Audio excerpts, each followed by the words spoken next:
عزیزان گرامی قدر، معزز دوستوں، بزرگوں اور بھائیوں، میں بلا کسی تمہید کے آپ حضرات کے ذہن کو اپنے پچھلے خطبہ جمعہ کی طرف پھیرنا چاہتا ہوں اور لے جانا چاہتا ہوں کہ میں نے پچھلے خطبہ جمعہ میں صوفیاء کے کچھ عقیدے اور بڑے بڑے جلیل القدر، عظیم المرتبت، آسمان صوفیت کے چمکدار ستاروں کی بات میں نے آپ کے سامنے رکھی تھی، اور ان کے عقیدے اور ان کے ایمان اور ان کے افکار اور ان کے خیالات و نظریات آپ کے سامنے ہم نے ان کی کتابوں کے حوالوں سے جو انہوں نے خود اپنے ہاتھوں سے تحریر کی ہیں میں نے آپ حضرات کے سامنے رکھی تھی. اور میں نے یہ وعدہ کیا تھا کہ انشاءاللہ تبارک و تعالی اگر اللہ تبارک و تعالی نے صحت و تندرستی عطا فرمائی اور اللہ نے توفیق بخشی تو آئندہ خطبہ جمعہ میں ان عجمی بزرگان دین کا، میں اپنے ان عجم کے جو ہے صوفیہ کا تذکرہ آپ کے سامنے کروں گا جو ہمارے ہند و پاک اور بنگلہ دیش کے اندر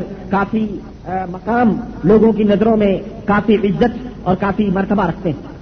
میرا اس سے قطعاً یہ مقصد نہیں ہے کہ کسی کی توہین کی جائے، نہ ہی میرا اس سے کوئی مقصد ہے کہ کسی کی جو ہے آبرو اور لوگوں کے سامنے اچھالی جائے. ہرگز توہین یا اس طرح کی کوئی بات میرے سامنے نہیں، بلکہ میرا جو ٹاپک ہے اور اس ٹاپک کی جو راہ ہے یعنی تصوف، اس تصوف کی راہ میں اور اس کے بھنور میں جو لوگ بھی داخل ہوں گے بہرحال ان کو غرق ہونا ہے. میں انہیں بے نقاب کروں گا اور تصوف کی جتنی بھی باتیں جن لوگوں کے بیانات کے اندر اور جن لوگوں کے ایمان اور عقیدے کے اندر موجود ہیں میں انہیں آپ کے سامنے حقائق کی روشنی میں بطور مثال رکھنا چاہتا ہوں. اور میں رکھ رہا ہوں، پچھلے خطبہ جمعہ سے لے کے آج بھی میں انشاءاللہ تعالی کچھ حقیقتیں آپ کے سامنے رکھوں گا باذن اللہ.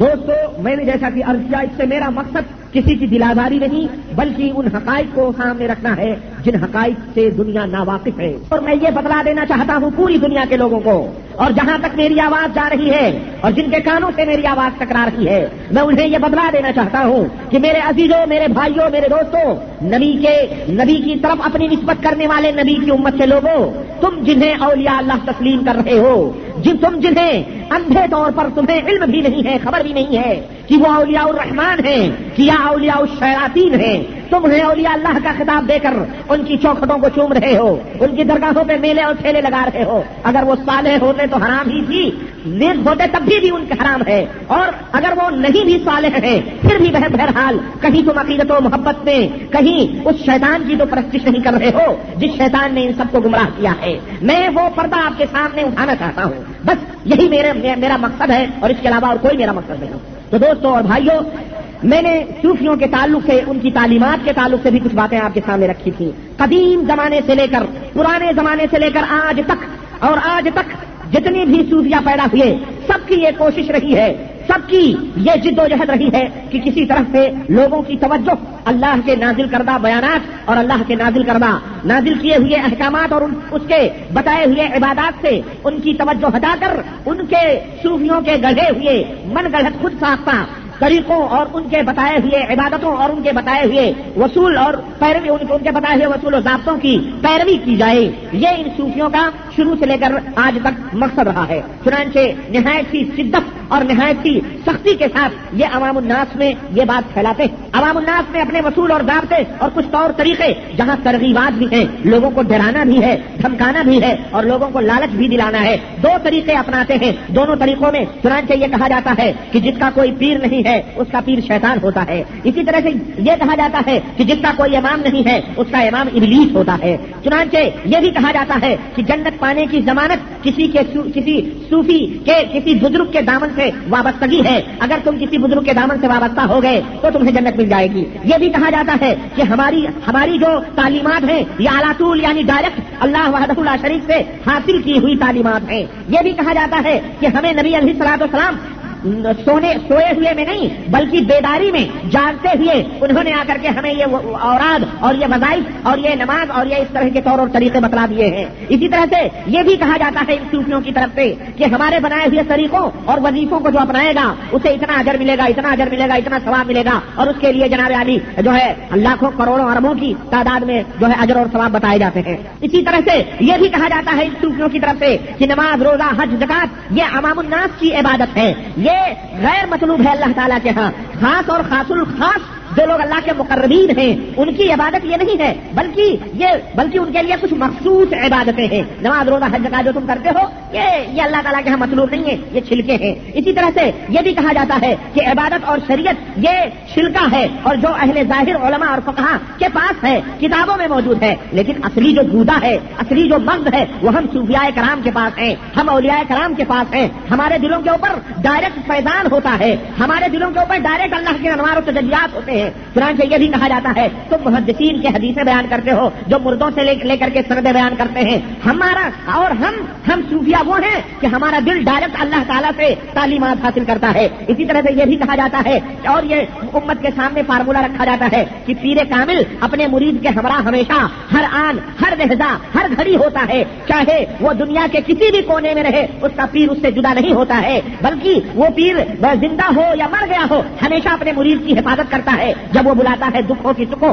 ہر جگہ وہ اس کو موجود رہتا ہے. اور اگر مرید مر جائے تو پھر اس کی قبر میں سوال کے وقت، منکر نکیر کے آنے کے وقت، حشر میں نشر میں حساب کے وقت، کتاب کے وقت، میزان کے وقت، جب اعمال تولے جائیں گے اس وقت پل صراط کے اوپر چلنے کو نعوذ باللہ ان تمام معاملات میں اس کا پیر اس کا مرشد اس کے ہمراہ ہوتا ہے.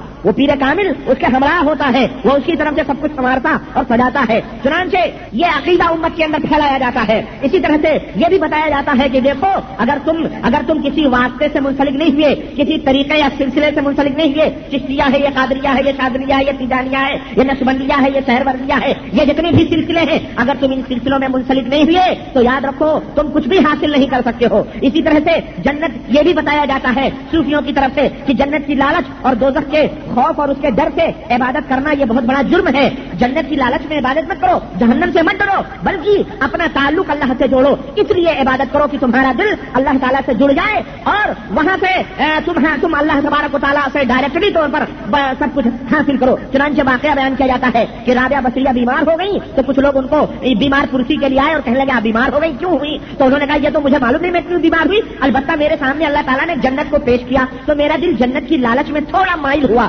جس کی وجہ سے یہ مجھے جھٹکا اللہ تعالیٰ نے شاید دیا ہے کہ میں بیمار ہو گئی. جنت کی حرص اور جنت کی لالچ میرے دل میں آئی اور میں بیمار ہو گئی. نعوذ باللہ. اس طرح کی تعلیمات امت کے اندر پھیلائی جاتی ہیں اور امت کے سامنے یہ بتایا جاتا ہے کہ یہ اعلیٰ درجے کا مقام ہے، یہ بہت اعلیٰ مقام ہے. اس مقام پہ پہنچ جاؤ گے تو تمہیں جنت ڈائریکٹ، جنت امت کی تمہیں کوئی ضرورت ہی نہیں ہے. اللہ تعالیٰ تم تو اللہ ہو جاؤ گے، اللہ تم ہو جاؤ گے. وہ یہی پیر کامل کا یہ اس طرح سے امت کے اندر یہ پھیلایا جاتا ہے. تو میرے دوستو اسی طرح سے کلمہ توحید کے بارے میں یہ عقیدہ بیان کیا جاتا ہے کہ جو تم مسلمانوں لا الہ الا اللہ محمد رسول اللہ پڑھتے ہو اور یہ ایمان رکھتے ہو کہ اللہ کے سوا کوئی معبود حقیقی نہیں، اللہ کے سوا کوئی مشکل کشا حاجت روا اس کا کوئی شریک نہیں، اس کی عبادت اور بندگی اس کے اسماء صفات میں کوئی اس کا شریک نہیں، محمد اللہ کے رسول ہے صلی اللہ علیہ وسلم. یہ عقیدہ جو عام مسلمان رکھتا ہے، کہتے ہیں کلمے کا یہ مفہوم اور کلمے کا یہ معنی تھوڑی ہے جو عام مسلمان اس کو رکھتے ہیں، بلکہ یہ لوگ تو کافر اور مشرک ہیں. حوالہ یہ میرے ذمہ میں آپ کو بتاؤں اور ایک ایسی عظیم شخصیت کو حوالے کے طور پر میں پیش کرنا چاہتا ہوں اور ایک ایسی عظیم المرتبہ ذات کو میں حوالے کے طور پر میں پیش کرنا چاہتا ہوں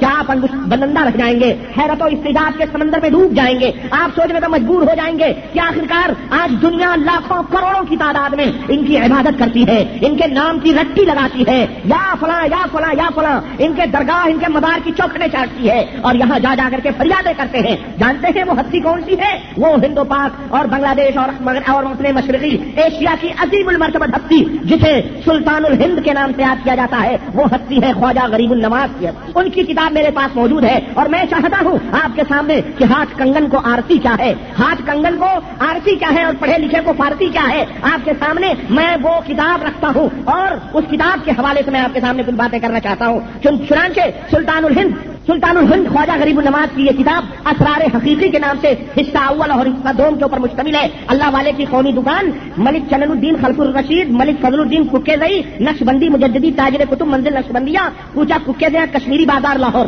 ہمارے پاکستان کے اخوان بھی یہاں ماشاءاللہ کثیر تعداد میں موجود ہیں، انہیں پتا ہوگا کہ یہ جگہ کہاں ہے، کون سی ہے. چنانچہ یہ اردو ترجمہ مکتوب حضرت سلطان الہند رحمۃ اللہ علیہ مشتمل برپنج بنائے اسلام بمعروف اسرار حقیقی حصہ اول، جو حضرت سلطان الہند قطب الاولیاء خواجہ غریب النواز خواجہ معین الدین چشتی نے اپنے خلیفہ خاص حضرت خواجہ قطب الدین کاکی کے نام سے جو ہے لکھا تھا. چنانچہ عاشقان رسول محبان محمد مصطفیٰ کے لیے با محاورہ اردو ترجمہ کرا کر حمایت اسلام پریس لاہور میں چھپوا کر اسے شائع کیا گیا ہے. یہ مکتوبات ہیں, یہ وہ رسائل اور خطوط ہیں, یہ وہ لیٹرز ہیں جو سلطان الہند نے اپنے خلیفہ ارشد حضرت بختیار کاکی, جو قطب الدین بختیار کاکی کی طرف لکھا تھا. چنانچہ میں زیادہ تفصیلات میں نہیں جانا چاہتا کیونکہ میرے پاس وقت نہیں ہے. چنانچہ اس کتاب کا نام, اس کا ایڈریس آپ نے سماعت فرما لیا. اس کے اندر خواجہ معین الدین چشتی, اگر میں خواجہ کا ترجمہ کروں, خواجہ کا مفہوم, جس طرح کسی زمانے میں لوگ سگ کا معنی نہیں سمجھتے تھے کہ سگ کس کو کہتے ہیں, لوگ سمجھتے تھے سگ مانے سگا. لیکن جب میں نے اس پردے کو اٹھایا اور میں نے کہا فارسی کی زبان ہے اور فارسی کی ڈکشنری کے حوالے سے سگ کا معنی دیکھو تو سگ کے معنی کتے کے ہوتے ہیں, سگ کے معنی کتے کے ہوتے ہیں. تو بہت سارے ہمارے بھائی حیرت میں پڑ گئے, یار یہ جو ہم سنتے ہیں, اور سگے غوث الورا ہوں, اور سگے خواجہ میاں ہوں, اور سگے احمد رضا ہوں, یہ تمام سب جو کتے کتے کتے کتے کرتے ہیں, یہ آخرکار یہ ہے اس کی حقیقت. اسی طرح اگر میں خواجہ کا ترجمہ کروں, اللہ کی قسم آپ حیرت و استجاب میں رہ جائیں گے کہ یہ خواجہ سرا جو ہوتے تھے پچھلے زمانے میں, یہ کون ہوتے تھے. خواجہ یہ فارسی زبان کی جو لفظ ہے اور اس کو مختلف ملکوں میں مختلف معنوں میں استعمال کیا جاتا ہے, اور ایران اور دوسرے ملکوں میں کہیں کسی اور زبان میں اس کو آقا اور صاحب کے معنی میں یاد کیا جاتا ہے. لیکن خواجہ کا جو اصلی معنی ہے اس کے معنی ہجڑے کے ہوتے ہیں. اللہ کی قسم ہے, فیروز اللغات اٹھا کے دیکھیں آپ, اور میرے پاس ڈکشنری موجود ہے اور ہندوستان پاکستان میں ہر جگہ موجود ہے.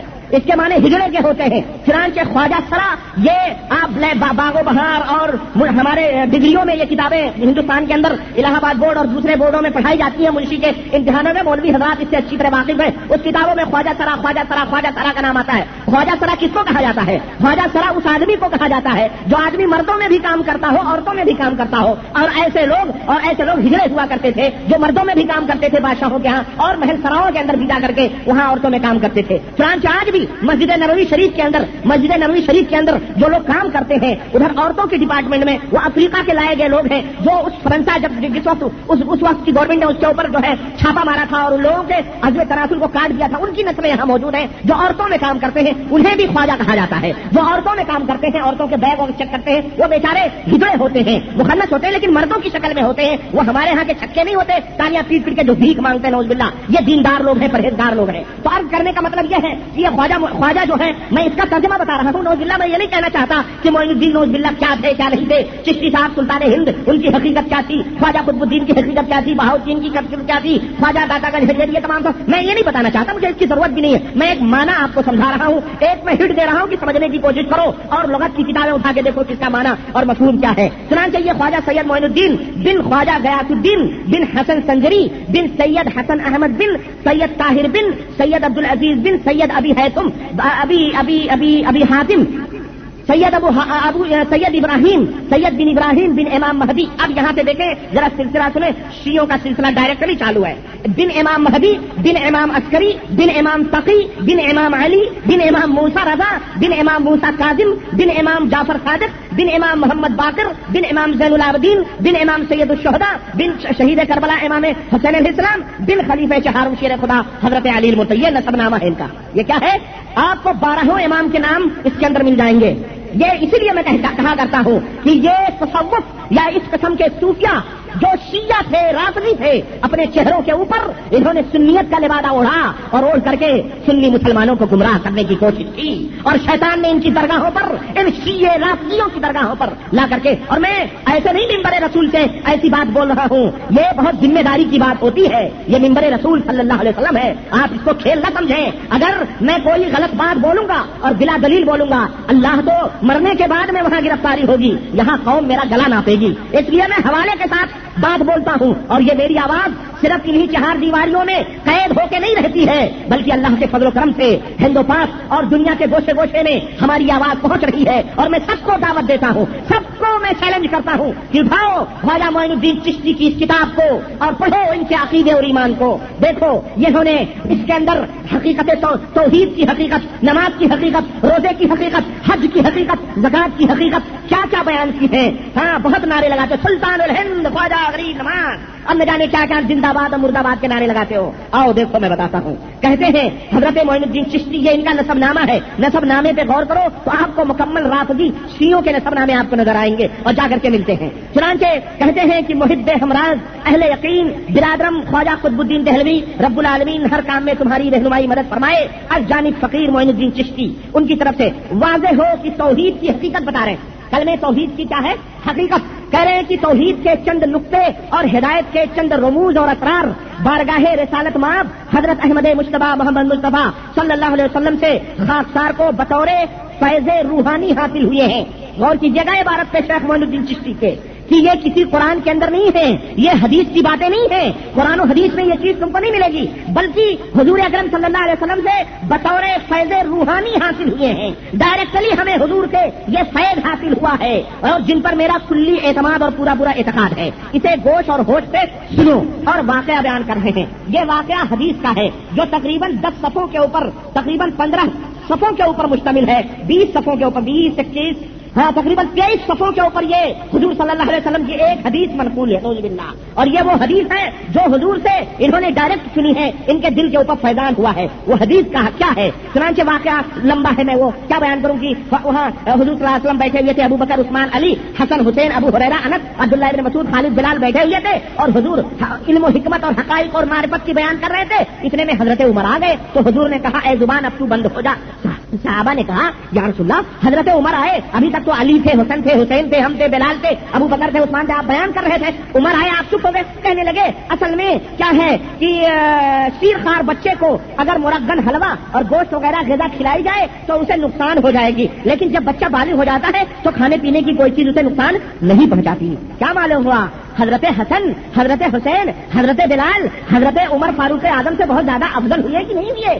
جو سامنے بیٹھ کے حضور کی باتیں سن رہے ہیں، فائدہ اٹھا رہے ہیں، اور عمر کے آنے پر حضور بند کر دیے اور ان کو ایک نابالغ بچہ سمجھنے لگے حضور کے آسلم. یہ توہین نہیں ہے حضرت عمر فاروق اعظم کی؟ اور میں یہی کہا کرتا ہوں یہودی حضرت عمر رضی اللہ عنہ کو ہر جگہ عزت پہنچانا چاہتا ہے، ہر جگہ حضرت عمر فاروق اعظم کی توہین چاہتا ہے. اسی طرح سے کہیں یہ یہودیوں کے ایجنٹوں کی سازش تو نہیں ہے کہ حضرت بلال، حسن، حسین، علی اور سب کو شامل کر لیا اور حضرت عمر رضی اللہ عنہ کو باہر کرتے ہوئے کہنے لگے یہ مرغن غذا ہے، یہ نہیں سنبھال پائیں گے. ان کا دل گویا نوز باللہ ہماری ان باتوں کا متحمل نہیں ہے. حسن تحمل کر سکتے ہیں، حسین برداشت کر سکتے ہیں، علی برداشت کر سکتے ہیں، لیکن خلیفہ دوم جس کے اشاروں پہ قرآن اترا کرتا تھا اور مائی عائشہ فرماتی ہے کہ نبی میرے گود میں ہوتے تھے اور عمر اور میرے اور عمر کی رائے پر میرے ہی ذہن کے اندر قرآن اترا کرتا تھا. اور جس عمر کے بارے میں نبی رحمت نے فرمایا لوگوں اگر اللہ مجھے نبی بنا کے نہ بھیجتا تو اللہ کی قسم ہے عمر تمہارے درمیان نبی بنا کر کے بھیجے جاتے.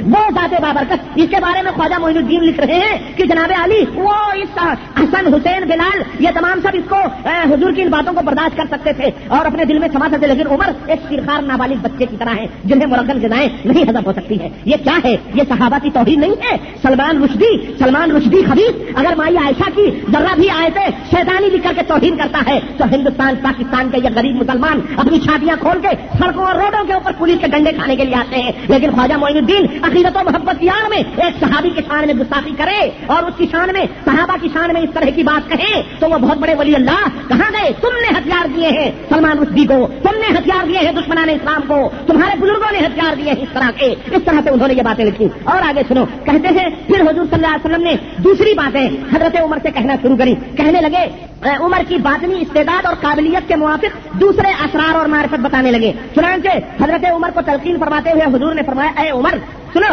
اے عمر من عرف اللہ لا یقول اللہ ومن یقول اللہ ما عرف اللہ. یعنی جو اللہ کو، من عرف اللہ لا یقول اللہ، جو اللہ کی معرفت حاصل کر لیتا ہے وہ اللہ نہیں کرتا. جو اللہ کی معرفت یعنی جسے اللہ کی پہچان ہو جاتی ہے وہ اللہ نہیں کہتا. اور ومن یقول اللہ، اور جو اللہ کہتا ہے ما عرف اللہ، وہ اللہ کو نہیں پہچانتا ہے. یہ کس کی تعلیم ہے؟ یہ خواجہ معین الدین سنجری، حسن سنجری کی تعلیم ہے. سلطان الہند خواجہ غریب النواز کی تعلیم ہے. میں اپنی طرف سے نہیں بول رہا ہوں، ان کی کتاب ہے میرے سامنے ہے، میں ان کی کتاب پڑھ کر کے آپ کے سامنے بتا رہا ہوں. کہتے ہیں جو اللہ کہتے ہیں وہ اللہ کو نہیں پہچانتے. صحابہ کرام اللہ کہہ رہے ہیں. حضور اکرم فرماتے ہیں کہ میں میری امت کے لوگوں میں دن بھر میں 70 سے لے کر 100 دفعہ اللہ تعالیٰ سے اپنے گناہوں کی معافی مانگتا ہوں اور کہتا ہوں استغفر اللہ استغفر اللہ. ایک نبی معصوم اللہ کو اس قدر یاد کرتا ہے اور یہ کہہ رہے ہیں کہ جو اللہ کو یاد کرے وہ اللہ کو نہیں پہچانتا، بلکہ جو اللہ جو اللہ کو یاد کرے وہ اللہ کو نہیں پہچانتا، بلکہ جو اللہ کو پہچانتا ہے وہ زبان سے اللہ کا نام ہی نہیں لیتا ہے۔ نعوذ باللہ، یہ گمراہیت نہیں ہے، یہ زندیقیت نہیں ہے، یہ صوفیت کی تعلیم ہے۔ اور آگے بڑھو، اور آگے بڑھو، یہ تو چند نمونے ہیں۔ حضرت عمر نے کہا حضرت حضور یہ تو ایسی معرفت کہ بندہ اپنے مالک کا نام ہی نہ لے اور اس کی یاد کو کھو بیٹھے۔ سرکار دو عالم نے جواب دیا، ارشاد خدا بندی ہے، ہوا معکم اینما کنتم، یعنی جہاں کہیں تم ہو وہاں اللہ تمہارے ساتھ ہوتا ہے۔ بس اے عمر، جو شخص ہر وقت ہمراہ ہو، کسی وقت نظر سے اوجھل نہ ہو، اس کا یاد کرنا کیوں کا ضروری ہے؟ وہ تو ہمیشہ رہتا ہے۔ دیکھ رہے ہیں یہ نبی کریم صلی اللہ علیہ وسلم سے زیادہ عالم اور نبی کریم صلی اللہ علیہ وسلم سے زیادہ قابل ہو گئے تھے۔ اللہ کے نبی فرماتے ہیں کہ جو اللہ رب العزت کو احفظ اللہ یحفظک، اے میرے بیٹے یا بنیا، حضرت انس کو سکھا رہے ہیں ہاتھ پکڑ کر کے، عبداللہ ابن عباس کو یا حضرت انس کو، اے میرے بیٹے احفظ اللہ یحفظک، اے میرے بیٹے اللہ کو یاد کر، اللہ تیری حفاظت فرمائے گا۔ اللہ کو یاد کر، اللہ تیری حفاظت فرمائے گا۔ یہ حضرت حضور اپنے صحابہ کو سکھا رہے ہیں، اور یہ خواجہ معین الدین چشتی اپنے مریدوں کو کیا سکھا رہے ہیں، اپنے خلیفہ کو کیا سکھا رہے ہیں؟ ہمیشہ نہیں یاد کرو، بلکہ وہ تو یاد کرنے کی چیز ہی نہیں، وہ ہمیشہ ساتھ میں رہتا ہے۔ چنانچہ کہتے ہیں حضرت عمر نے کہا اللہ ہمارے ساتھ کہاں ہے؟ کہنے لگے اللہ بندے کے دل میں ہے۔ حضرت عمر نے کہا دل کہاں ہے؟ کہنے لگے انسان کے دل میں ہے، لیکن دل دو قسم کا ہوتا ہے۔ خواجہ معین الدین حسن سنجری بڑے عاشقوں کا میلہ لگا ہے، ہمارے یہاں ایک مولوی ہے، وہ چلاتا ہے کہ جہاں خواجہ غوث و خواجہ حسن سنجری کا میلہ ہو وہاں لوگ دیواروں کو پھلانگ کے آ جایا کرتے ہیں اور اس کے اوپر نعرہ لگتا ہے، ہاں خواجہ حسن سنجری کے نام پہ جو ہے کیا کہتے ہیں، ناز کرنے والوں سنو، یہ تعلیم سنو حضرت، کہتے ہیں انسان کے دو دل ہیں، ایک دل مجازی ہے، ایک دل حقیقی ہے۔ اے عمر، حقیقی دل وہ ہے جو نہ داہنی طرف ہے، نہ بائیں طرف ہے، نہ اوپر ہے، نہ نیچے ہے، نہ دور ہے، نہ نزدیک ہے، بلکہ اس دل کی پہچان کوئی آسان کام نہیں ہے۔ یہ ان مقربان الہی صوفیہ کا حصہ ہے جو حضور الہی میں ہمیشہ ڈوبے ہوئے رہتے ہیں، کیونکہ مومن کامل در حقیقت عرش ہی ہوتا ہے۔ قلب المومن عرش اللہ، مومن کا دل اللہ کا عرش۔ دیکھ لیں، یعنی یہ دل جو تمہارے پاس ہے یہ حقیقی دل نہیں، یہ مجازی دل ہے۔ حقیقی دل نہ اوپر ہوتا، نہ نیچے ہوتا، نہ دائیں ہوتا، نہ بائیں ہوتا، نہ دور ہوتا، نہ کہاں ہوتا ہے؟ کہاں ہوتا ہے؟ پوچھو اجمیر میں ہوتا ہے، کہاں ہوتا ہے حقیقی دل؟ یہ دیکھو، اور کیا کہتے ہیں معلوم ہے کہ جب دل ہلتا ہے مومن کا، جب دل ہلتا ہے تو عرش اعظم ہلنے لگتا ہے۔ کیا ہوتا ہے؟ مومن کا جب دل ہلتا ہے تو عرش ہلنے لگتا ہے، اور مومن کے پیروں کے نیچے اللہ کا عرش ہوتا ہے۔ نعوذ باللہ، یہ دیکھیں آپ، عرش را بالفرش زیادہ زیر پا، تو نمی دانی کی صاحب دل عظیم، عرش را عزت بود از دل سلیم۔ ہاں، تم نہیں جانتے ہو کہ صاحب دل کتنا عظیم ہوتا ہے، صاحب دل کا دل جو ہوتا ہے وہ عرش سے بھی زیادہ عظیم ہوتا ہے۔ نعوذ باللہ، یہ خواجہ معین الدین چشتی کی تعلیم کہتے ہیں، اور یہ قرب حضوری بجز صحبت مرشد کامل کے حاصل نہیں ہوتی، یعنی یہ جو اللہ کا قرب ہے بغیر مرشد کامل کے حاصل نہیں ہوتی۔ اور کامل لوگ کون ہیں؟ کامل لوگ وہ ہیں جو سوال و جواب نہیں کیا کرتے بلکہ خاموش اور باادب رہتے ہیں۔ حضرت نے فرمایا مرشد کے سامنے بالکل ہوش برگوش اور بالکل آواز نہیں نکالنا۔ چنانچہ فرماتے ہیں کہ اللہ کے نبی نے فرمایا کہ قلب المومن، ہاں یہ سب گڑی بھی قرآن حدیث کے میں اندر نہیں ہے، یہ پہلے بتا چکے ہیں نا کہ یہ کتابوں میں نہیں ہے بلکہ یہ ڈائریکٹلی حضور نے ان کو فیضان کیا ہے دل کے اوپر، اس لیے آپ کو یہ روایتیں قرآن حدیث میں نہیں ملیں گی۔ چنانچہ کہتے ہیں قلب المومن حاضرۃ من ذکر، ترجمہ سن لیں آپ اس کو، میں کہاں تک اس کو بیان کروں، نہ میرے پاس اتنا وقت ہے اور نہیں۔ چنانچہ کہتے ہیں کہ مومن کے دل میں ذکر خفی ہر وقت موجود رہتا ہے۔ چنانچہ اس کے بعد حضور صلی اللہ علیہ وسلم نے فرمایا کہ لیس المؤمنون یجتمعون فی المساجد ویقولون لا الہ الا اللہ، مومن وہ نہیں ہے جو مسجدوں میں جمع ہو کر کے لا الہ الا اللہ کہتے ہیں۔ حضرت عمر نے پوچھا مومن اور مسلمان کا فرق کیا ہے؟ تو کہہ رہے مومن وہ نہیں ہے جو مسجدوں میں جمع ہو کے لا الہ الا اللہ پڑھتے ہیں، ویقولون لا الہ الا اللہ، لا الہ الا اللہ پڑھتے ہیں۔ اے عمر ایسے کلمہ گو حقیقت سے بے بہرا اور بے خبر ہیں، یہ مومن نہیں ہے بلکہ یہ لوگ منافق ہیں۔ یہ لوگ کون ہیں؟ یہ ہے دیکھو، یہ شیرنیاں چڑھانے والوں، فاتحہ اور خواجہ غریب نواز کے میلوں میں جانے والوں، لا الہ الا اللہ پڑھتے ہو، تم خود منافق ہو، تم خود کافر ہو شیخ معین الدین چشتی کی نظر میں، کیونکہ زبان سے تو کلمہ لا الہ الا اللہ کا اقرار کرتے ہیں لیکن کلمے کے معنی کو نہیں جانتے ہیں۔ اب کلمے کا معنی کیا ہے؟ کہہ رہے لا الہ الا اللہ، ایک میں نہیں ہے اور ایک میں ہاں ہے، لا معنی نہیں ہے کوئی معبود الا اللہ مگر اللہ۔ کہہ رہے نیست اور حق کا کیا معنی ہے لوگ نہیں جانتے ہیں، شکی طور پر کلمہ کہنا شرک ہے اور شرک و شک میں عین کفر ہے، ایسے کلمہ کو کافر کہلاتے ہیں کیونکہ انہیں یہ نہیں معلوم کہ کلمے میں کس کی نفی مراد ہے اور کس کا اثبات مراد ہے۔ حضرت عمر نے پوچھا تو پھر اس کا مقصد کیا ہے، کلمے کا معنی کیا ہے؟ کہہ رہے ہیں کہ کلمے کے معنی یہ ہے کہ سوائے ذات وحدہ لا شریک کے دنیا میں کوئی موجود ہی نہیں، یہی تو صوفی منصور حلاج نے کہا تھا کہ میرے علاوہ دنیا میں کوئی موجود نہیں. اور جتنے صوفیہ کے عقیدے میں پچھلے خطبہ جمعہ میں بیان کیا ہوں یہی معنی ہے کہ کہہ رہے اللہ کے سوا دنیا میں کوئی موجود ہی نہیں ہے اور محمد یہ مظہر خدا ہے. بس طالب الہی کو چاہیے کہ اپنے دل میں غیر اللہ کا خیال بھی نہ لائے اور اللہ تبارک و تعالیٰ کو ہر جگہ موجود سمجھے. ذرے ذرے میں اللہ موجود، ہر جگہ موجود سمجھے. سمجھ رہے؟ اور اس طرح سے یہ پیر کامل. اور کہہ رہے ہیں عارف کامل کی حالت کیا ہوتی ہے؟ عارف کامل کی حالت یاد الہی سے بھی گزر جاتی ہے. یعنی جو عارف کامل ہوتا ہے وہ اللہ کو نہیں یاد کرتا ہے. اے عمر یقین جانو کہ جب تک سالک غیر اللہ کا وجود تک بھی اپنے دل سے نہ نکال دے تب تک ایک قدم بھی منزل عرفان کی راہ پر نہیں رکھ سکتا اور نہ ہی عارف کامل بن سکتا ہے. کیونکہ یاد بھی ایک قسم کی دوئی ہے اور دوئی عارفین کے نزدیک عین کفر ہے. یہ ہے کلمہ طیبہ کی حقیقت. یعنی اگر آپ اللہ کو یاد کر رہے ہیں تو گویا ایک اللہ ہے اور ایک اللہ کی یاد ہے تو یہ دو ہوئے. اور مومن کامل جو ہوتا ہے وہ دو سے پاک ایک ہوتا ہے. یہ دو بھی رکھنا یہ عین کفر ہے. اللہ کو یاد کرنا کیا ہے؟ یہ بھی کیا ہے؟ عین کفر ہے. یہ خواجہ معین الدین چشتی. اور سنیں جناب نماز کی یہ کلمہ طیبہ کی حقیقت. نماز کی حقیقت کہتے ہیں نماز دو قسم کی ہوتی ہے. ایک نماز علماء فقہا ظاہری اور زاہدان خشک لوگ پڑھتے ہیں.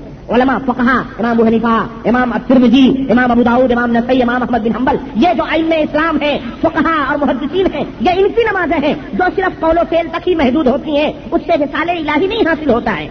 اس نمازوں سے وصال الہی نہیں حاصل ہوتا ہے. یہی وجہ ہے کہ اس کی رسائی بھی اللہ تک نہیں ہوتی. اور دوسری نماز کیا ہے؟ دوسری نماز انبیاء کی، صوفیاء کی، اولیاء کی جو دل سے ہوتی ہے اس کا ثمرہ وصال الہی ہے اور اس کی رسائی اللہ تک ہوتی ہے. دیکھ رہے یہ علماء محدثین کی توہین نہیں ہے. یہ صوفیاء جو آئے تھے جن کے بارے میں لکھا ہندوستان کے اندر دین پھیلایا ہے وہی قبروں والا دین پھیلایا تو آج پھیلا ہوا ہے. جو ہندو جان رہے ہیں جنہیں پتہ ہی نہیں ہے بیچاروں کو اسلام اور کفر کیا ہے وہ تو وہی سمجھ رہے ہیں جو کفر ہے وہ اسلام ہے، جو اسلام ہے وہی کفر ہے. کہہ رہے ہیں اے عمر نماز حقیقی دراصل یہی رحمانی نماز ہے. ورنہ عوام الناس یہ ظاہری طور پر جو نماز پڑھتے ہیں اور جو لوگ جو ہے جبہ قبہ پہن کر کے دستار باندھ کر ظاہری شان و شوکت اور ٹھاٹ بانٹ بنا کر ریاکاری کی نمازیں پڑھتے ہیں ایسے لوگ کیا ہیں؟ یہی لوگ ایسے لوگ در حقیقت گمراہ ہیں اور کافر ہیں. انہیں چاہیے کہ کسی مرشد کامل کی صحبت میں رہ کر اپنے دل کو غرور نفسانیت سے پاک کریں. اور خوش قسمتی سے ایسا حقیقی نمازی ہزاروں لاکھوں میں ایک آدھ پایا جاتا ہے. دنیا بھر میں کوئی نمازی نہیں ہے. ایک نمازی کوئی لاکھوں کروڑوں میں ہوگا. آدھ نمازی ہوں گے کوئی، بقیہ سب بے نمازی ہے. یہ اللہ کی تعلیم ہے یا رسول صلی اللہ علیہ وسلم کی تعلیم؟ یہ خواجہ معین الدین چشتی کی تعلیم ہے. کہہ رہے ہیں یہ گمراہ دراصل بت پرست لوگ ہیں اور کہتے ہیں کہ اب نماز کیسی امین کی ہوتی ہے، حقیقی نماز کیسی ہوتی ہے؟ کہتے ہیں حقیقی نماز کیا ہے؟ یعنی الانبیاء والاولیاء یصلون فی قلوبہم دائمون. کہتے ہیں انبیاء اور اولیاء ہمیشہ اپنے دلوں میں نماز پڑھتے ہیں. یہی حقیقی نماز ہے. کہاں نماز پڑھتے ہیں؟ بولو. اپنے دلوں میں نماز پڑھتے ہیں. نبی کریم نے فرمایا کہ انبیاء اور اولیاء کی نماز کیا ہے؟ حبس الحواسی وعدد الالفاظ. یعنی اپنے نفس کو روکنا اور اپنے سانسوں کو شمار کرنا کہ کہیں اللہ کی نافرمانی میں نہ نکلے کوئی سانس. یہ انبیاء اور اولیاء کی اور صوفیاء کی کیا ہے؟ نماز ہے. گویا یہ نماز جو اللہ کے نبی نے بتائی ہے یہ نوز باللہ اٹھک بیٹھک ہے جو پانچوں خطاب لوگ ادا کرتے ہیں. یہی تو بتانا چاہتے ہیں. اور کہہ رہے ہیں اے عمر نماز حقیقی رحمانی ہے. اسی نماز سے پروردگار کا وصال ہوتا ہے. اور اے عمر ذکر خفی اور نماز حقیقی ترک وجود ہے. عابدوں کی نماز سجدہ اور سجود ہوتی ہے لیکن اور صوفیوں کی نماز کیا ہوتی ہے؟ عاشقوں کی نماز. کہتے ہیں نماز زاہدہ سجدہ سجودت. آدمیوں کی نماز زاہدوں کی نماز سجدہ سجود ہے اور نماز عاشقہ ترک وجودت. اور عاشقوں کی نماز اپنے آپ کو بھول جانا ہے، فنا فی اللہ ہو جانا ہے. یہی ان کی نماز ہے. روزے کی حقیقت اب میں کیا بتاؤں آپ کو؟ روزے کی حقیقت اور روزے کی حقیقت کے بارے میں کہہ رہے ہیں یہ جو روزہ لوگ رکھتے ہیں یہ یعنی جنت کی خواہش میں جہنم سے ڈرتے یہ عبد اور معبود کے درمیان رکاوٹ ہے. ان کے ہوتے ہوئے بندہ اپنے معبود حقیقی کا وصال نہیں حاصل کر سکتا ہے. چنانچہ کہہ رہے ہیں کہ یہ سراسر اس طرح کا ظاہری روزہ رکھنا سراسر شرک ہے.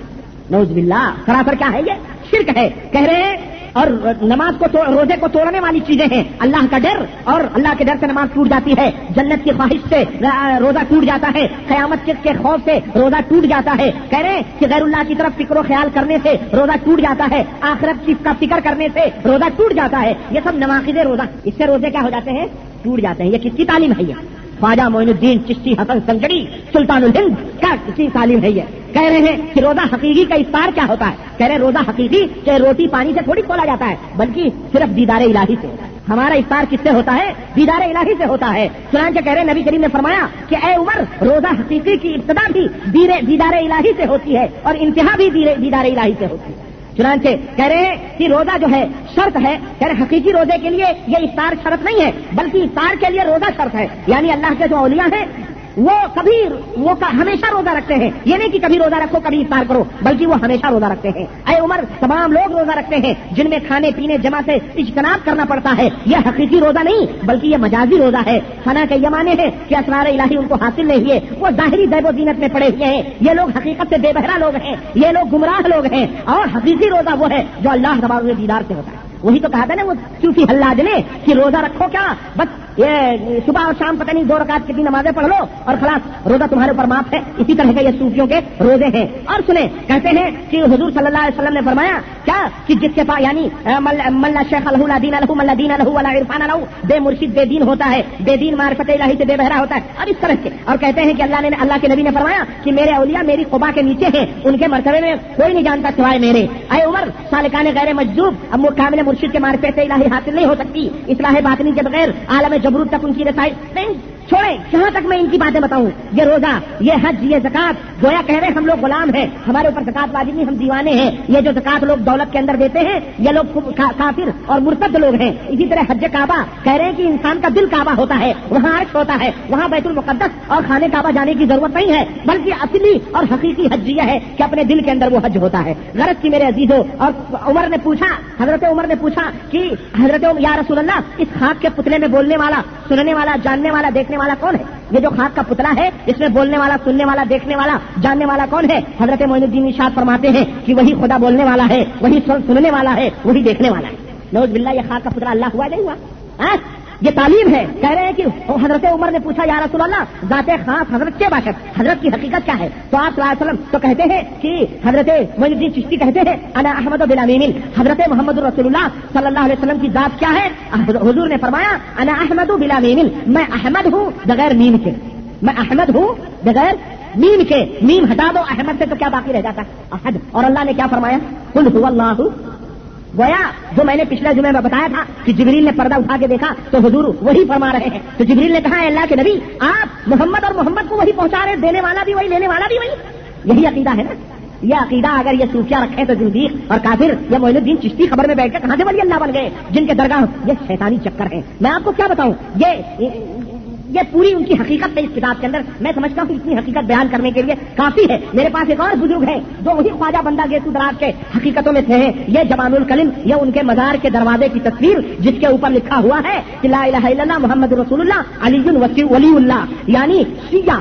یہ بندہ خواجہ حضرت خواجہ سید محمد گیسو دراز حسینی گلبرگہ شریف یہ جو ہے کٹر شیعہ آدمی تھا. اور اس کا ثبوت اس کی کتاب جوامع الکلم فارسی زبان میں جس کا ترجمہ ہندوستان کے اندر ہوا، اور اس نے اپنی کتاب کے اندر بے شمار جگہوں پر اپنی شیعیت کا اعلان کیا ہے. ایک جگہ کہہ رہا ہے کہ شجر خواجگان میں حضرت علی کا نام اس طرح آیا ہے الہی بحرمت خواجہ اولیاء ابو الحسن علی الوصی الہاشمی، یعنی حضرت علی وصی، یعنی وہی اللہ کے نبی نے وصیت کی تھی ان کو خلافت دینے کی، لیکن ابو بکر عمر نے سب چھین لیا ہے. ایک جگہ کہتے ہیں کہ جب وہ جگہ کھودی گئی تو تربت نمودار ہوئی جس پر لکھا ہوا تھا آدم صفی نوح النبی علی وصی.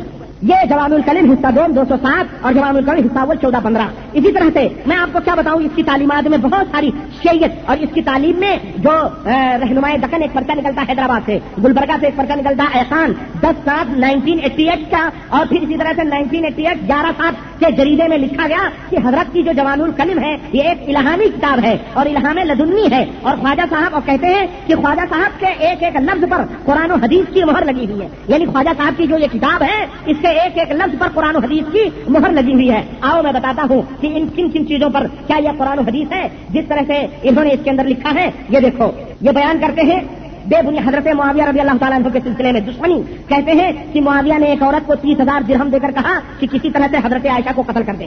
یہ قرآن حدیث کی مہر لگی ہے اس جوامع خواجہ صاحب بیان فرما رہے ہیں. چنانچہ اس عورت نے حضرت عائشہ کو چونے کے گڈھے میں اتار کر پانی سے اوپر پانی ڈال دیا جس میں وہ جل بھن کر رہ گئی اور یہی گڈھا ان کی قبر بن گیا ہے. یہ جوامع الکلم حصہ اول اور 243. یہ کوئی عقل میں آنے والی چیز ہے؟ حضرت عائشہ رضی اللہ تعالیٰ عنہ کی قبر موجود ہے، جنت البقیع کے اندر دفن کی گئی. زوجہ رسول صلی اللہ، یہ کہتا چونے کے گڈھے میں ڈھکیل کر اوپر سے پانی ڈال دیا، وہ قبر میں چونا ہو گیا، وہی ان کی قبر بن گئی، مر گئی.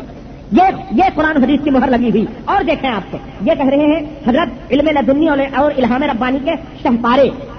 کہہ رہے ہیں کیا معلوم ہے؟ کہہ رہے ہیں کہ ایک شیخ بابا فرید الدین عطار شیخ بابا فرید الدین اختر بڑے بھاری بزرگ مشہور رہیں گے، یہ ایک لونڈیا پہ عاشق ہو گئے. وہ لونڈیا آتش پرست یعنی مجوسی تھی. جب میں نے بتایا آپ کو کہ جتنے بھی اولیاء اللہ گزرے ہیں نا، ان کے پیچھے ضرور کسی نہ کسی عشق کی داستان ضرور ہے، چاہے وہ لڑکے سے پیار کرتے ہو یا بے داڑھی والے لڑکوں سے پیار کرتے ہیں. ابھی میں دلیل دیتا ہوں. یہ تھی خواجہ جو تھا، یہ خواجہ، اور خواجہ کا معنی میں بتایا ہوں ان لوگوں کے حالات کیا ہوتے تھے. دیکھو کہہ رہے ہیں کہ عاشق ہو جاتے، کھیل میں مدت گزر گئی، ان کے 700 مرید ان کے برابر اعتقاد قائم رکھے ہوئے ہیں. ہاں مطلب یہ کہ تمہارا پیر بھی، کہنا کیا چاہتے ہیں یعنی تمہارا پیر بھی اگر کسی غیر مسلم عورت پر عاشق ہو جائے تو اس کا پیچھا نہ چھوڑو، اس کا دامن نہ چھوڑو، پکڑے رہو، وہ بےقاد ہو جائے کچھ بھی ہو. پھر نوبت یہ آتی ہے کہ وہ اسلام چھوڑ کے زنار باندھ لیتے ہیں. برہمنوں کا کیا باندھ لیتے ہیں؟ وہ زنار کو کیا کہتے ہیں؟ جنیو. ہاں میں نے کہا نا صوفی اور برہمن کہاں سے لیے گئے؟ دیکھو یہ کہہ رہے وہ جنیو باندھ لیتے ہیں. تو اس لڑکی سے ان کی شادی ہو جائے گی، اس نیت سے وہ جنیو باندھ لیتے ہیں. تو کسی نے خواب میں دیکھا کہ حضور کو دیکھا کہ دامن اٹھائے ہوئے دوڑے ہوئے تشریف لا رہے ہیں. انہوں نے کہا حضرت کہاں جا رہے ہیں؟ کہا کہ امین الدین کی دستگیری کے لیے آیا ہوں. امین الدین کی وہ پیر جو تھے امین الدین، ان کی دستگیری کے لیے آیا ہوں. گویا یعنی دستگیری ان کو کفر و ارتداد سے بچانے کے لیے نہیں کہ میں ان کو کفر سے بچانے کے لیے آیا ہوں وہ جنیو پہنے ہوئے نہیں، بلکہ اس کا فرمایا کہ دین سے پھرنے اور بلا تعامل سب کچھ کرنے کا قصد شادی بیاہ تھا. چنانچہ حضور صلی اللہ علیہ وسلم اس کی شادی کے لیے آئے تھے. نکاح کی اس کی شادی کروا دیں. یہ خواب میں بزرگان دین کا خواب ہے. یہ معاملہ سوچیں آپ کہ یہ معاملہ سمجھنے یہ کس طرح سے نبی کریم صلی اللہ علیہ وسلم کے اوپر اعتراض کرتے ہیں اور بہتان لگاتے ہیں، اور ایک کافر و مرتد کی عورت سے شادی کرانے میں حضور دوڑے دوڑے تشریف لا رہے ہیں.